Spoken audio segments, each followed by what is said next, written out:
topic is applications of equilibrium constant. So again I am repeating that. Suppose A plus BB is equilibrium, CC DD. One equation is there. For this equation, Kc we are writing C to the power of C, D to the power of D by A to the power of A, D to the power of B. ठीक है, तो सबको पता है product concentration by reactant concentration in general. Stoichiometric coefficients are there, become as a power. Right? This is the Kc. Suppose in a given reaction, if Kc value is very higher, that means 10 power 3 से ज्यादा है, suppose 10 power 3 से ज्यादा 1000 time से ज्यादा है, उसका मतलब क्या है? प्रोडक्ट इज सीधा product is more than the reactant. Product होगा मे बी 10,000 है तो रिएक्टेंट तो 1 है. Yes, so that means almost product बन गया, रिएक्टेंट तो जीरो तो नहीं है, लेकिन we can neglect that reactant. So in this case the reaction is completed. हमको ये पता चलता है the extent of reaction बोलते हैं इसका. extent of reaction मतलब वो रिएक्शन कहाँ है, कहाँ तक हो गया, कितना बाकी है, वो बता जाए. completed. Suppose Kc is smaller than the 10 power minus 3. 10 power minus 3 मतलब वो कब होगा? अभी नीचे तो 10,000 है, ऊपर 1 है. ऊपर क्या है? प्रोडक्ट 1 बन गया. इफ आई टेक 10,000 मॉलिक्यूल्स, एक मॉलिक्यूल प्रोडक्ट बन गए, मतलब ऑलमोस्ट तो कुछ बन रहे नहीं. सर एक बन गया तो वो भी नेग्लिजिबल. ठीक है. So this time almost the reaction is not started or completely okay, not started. उतना छोटा को कंसीडर नहीं करते. ठीक है. Then वो इक्विलिब्रियम कब होगा? whenever 10 power 3 से कम और 10 power minus 3 से ज्यादा, the Kc value 1000 से कम, 0.001 से ज्यादा है तो then that reaction is in equilibrium. That reaction is in equilibrium. ये बताओ Kc हम कब कंसीडर करते हैं इक्विलिब्रियम रिएक्शन? एटलीस्ट कुछ तो रिएक्टेंट एंड प्रोडक्ट तो होना चाहिए, कुछ अमाउंट होना चाहिए. ठीक है. वेरी लीस्ट प्रोडक्ट है तो, वेरी लीस्ट रिएक्टेंट है तो उस टाइम में नेग्लिजिबल कर सकते. सो किस टाइम में नेग्लिजिबल करना मतलब these are the values. 10 power 3 से ज्यादा है तो वो रिएक्शन तो कंप्लीटेड था. 10 पावर माइनस 3 से भी कम है, उस टाइम में रिएक्शन तो कुछ हुआ नहीं. ये दोनों के बीच में है तो that is in the equilibrium. Equilibrium में कंडीशन क्या था? Reactant and product both should be exist as well. Those concentration should not be change by the time, then only that is attend equilibrium. Okay. 5 minute के बाद और कुछ concentration बढ़ रहा है, मतलब तब तक तो इक्विलिब्रियम नहीं बन गया, तो चल रहा है. अभी कुछ कंसंट्रेशन कैलकुलेट किया, 1 घंटे के बाद किया, और दोनों सेम है, मतलब इट इज अटेन्ड इक्विलिब्रियम. ठीक है. मैं तो Kc ये बता दे. नेक्स्ट दूसरा, Kc depends on the concentrations of product and reactant at equilibrium. ये सेकंड पॉइंट. ठीक है. Third point, second point. Second point क्या बोल रहे हैं मैं? It is directly proportional to the product concentration as well. Kc inversely proportional to the reactant concentration. Condition क्या था? These concentrations at equilibrium. Equilibrium में क्या कंसंट्रेशन है उस पर डिपेंड होता है. Next third point, again star mark I told that, notes I will send you later. So third point again इसका रिलेवेंट है. Kc is independent of initial and final concentration. Final का जरूरत नहीं है, initial concentration. Kc is independent on initial concentration, sir उधर concentration बोल रहे इधर इनिशियल बोल रहे, नॉट डिपेंडिंग। ऑफ कोर्स वो इनिशियल हम कितना लिया वो तो उस पे डिपेंड नहीं होता है। एग्जांपल Kc इज एक रिएक्शन है A2 forming reactant and forming product. मैं 1000 मॉलिक्यूल लिया था, ठीक है, 1000 मॉलिक्यूल लेते तो फिर वो 10 मॉलिक्यूल प्रोडक्ट बन गए थे। उस टाइम में Kc क्या लिखते 10/1000, कितना आ गया आंसर 1/100, ठीक है। मैं अभी 100 मॉलिक्यूल ले रहा हूं तब क्या बनेगा 1, आंसर क्या होगा 1/100। मैं इनिशियल कंसंट्रेशन ज्यादा लेते तो भी तो रेशियो तो सेम है ना, we are talking about ratio. Kc is independent on initial concentration, initial कितना लिया उससे डिपेंड नहीं। प्रोडक्ट इक्विलिब्रियम में क्या कंसंट्रेशन उस पर तो डिपेंड होता है। एक इक्विलिब्रियम में ये तो 10 है ये तो 1000 है तो उस पर तो डिपेंड होता है, ठीक है। So this is the star mark again, many students will confuse here. It is independent on initial concentration as well. Kc is dependent on temperature, only one temperature पे depend होता है Kc, ठीक है। independent on initial concentration as well, pressure, catalyst, वो किस पे भी depend नहीं होता है, ओनली डिपेंड ऑन टेम्परेचर, बस तो ये इंपॉर्टेंट है। It is depend on only temperature, remaining किस पे भी डिपेंड नहीं होता है। और we are talking about equilibrium constant. Suppose anyone asking equilibrium, 100% equilibrium will be depend on all the factors.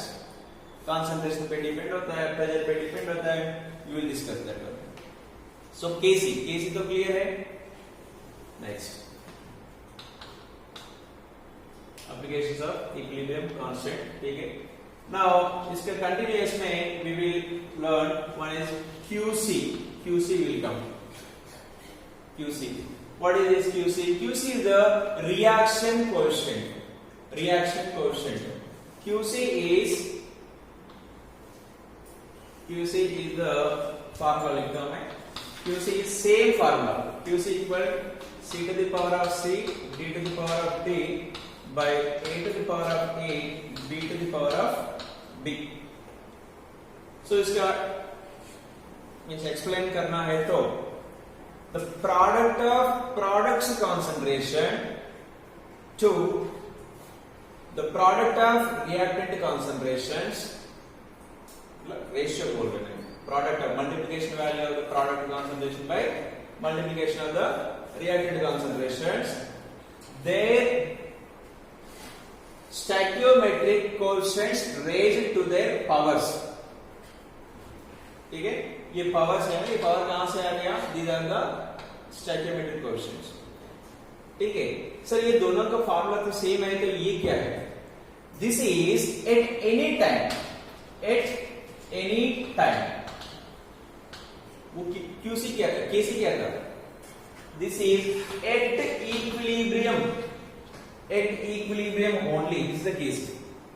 Formula दोनों का सेम है, नेम तो डिफरेंट है। This is the reaction coefficient, reaction coefficient,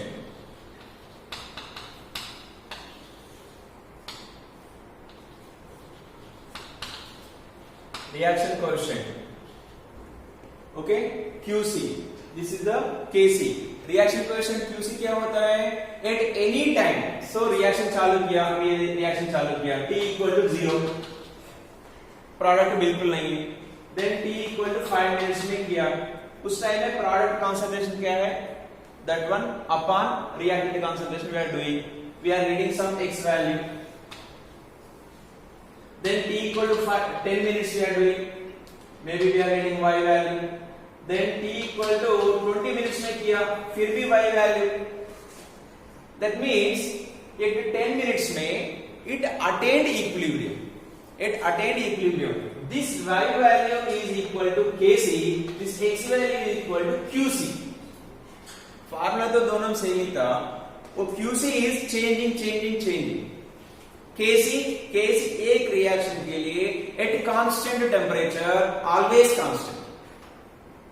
temperature change करे तो KC will be change, but room temperature में suppose एक reaction है H2 plus I2 equals to HI, वो रिएक्शन के लिए वो केसी तो फिक्स रहेगा, ठीक है। Next,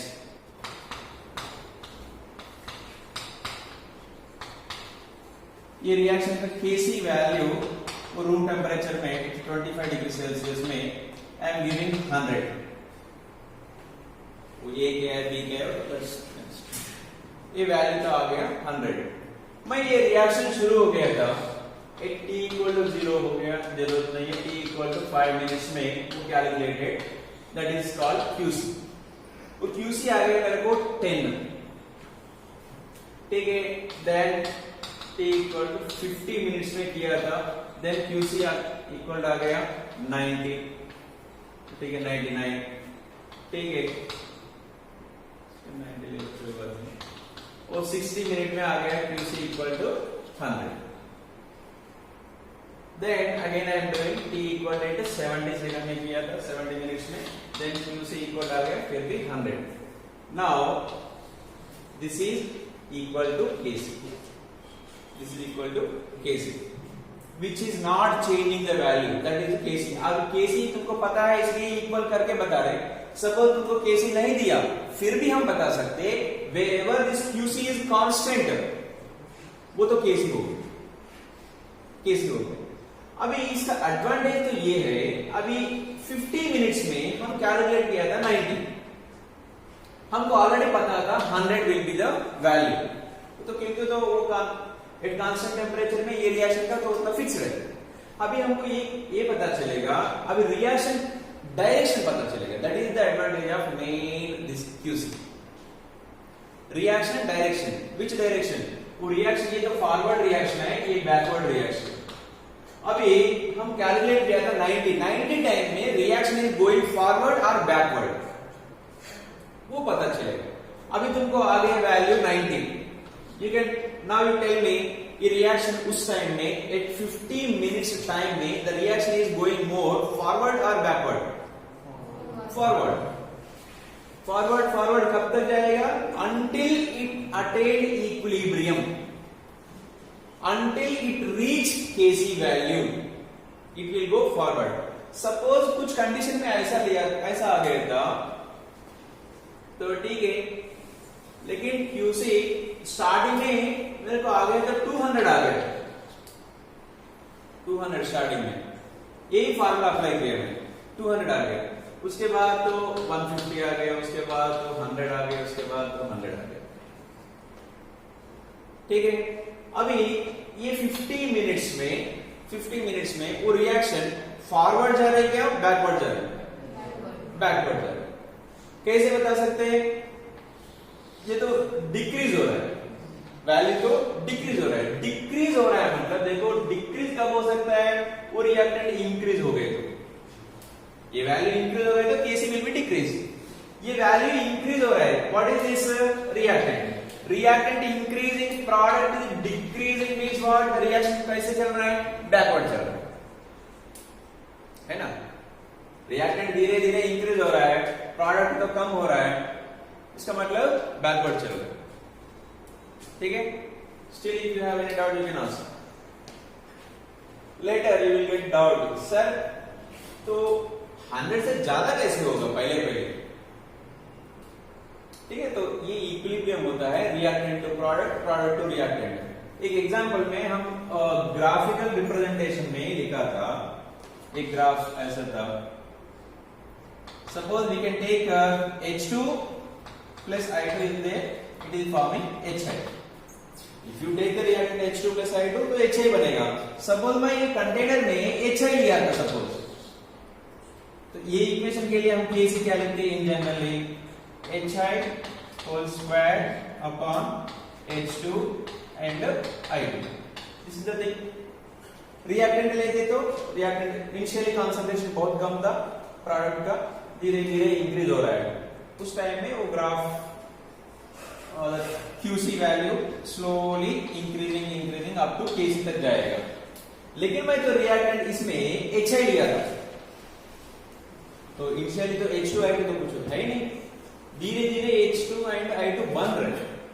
so in the case HI will be slowly decreasing. Decreasing मतलब कहां से जा रहा है reaction, product to reactant. Clear, समझ गए? वो QC का काम क्या है समझ गए? QC here only one thing it will tell us, the equilibrium direction. Equilibrium direction. QC का क्या बोलते हैं? Reaction coefficient. चलो इसका एक ग्राफिकल रिप्रेजेंटेशन ऐसा होता है, दिस इज द QC,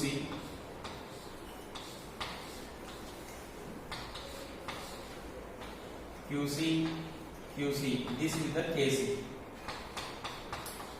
ये तो KC तो फिक्स्ड है हर एक रिएक्शन के लिए। सपोज QC तुमको ज्यादा दिखा, उसका मतलब ये है it is going backward, the backward reaction. Suppose QC कम देखा KC से कंपेयर करके, then it is going forward reaction. ये सिंपल ग्राफ, वो कैसे होता है वो एक्सप्लेन किया एग्जाम्पल। ठीक है, QC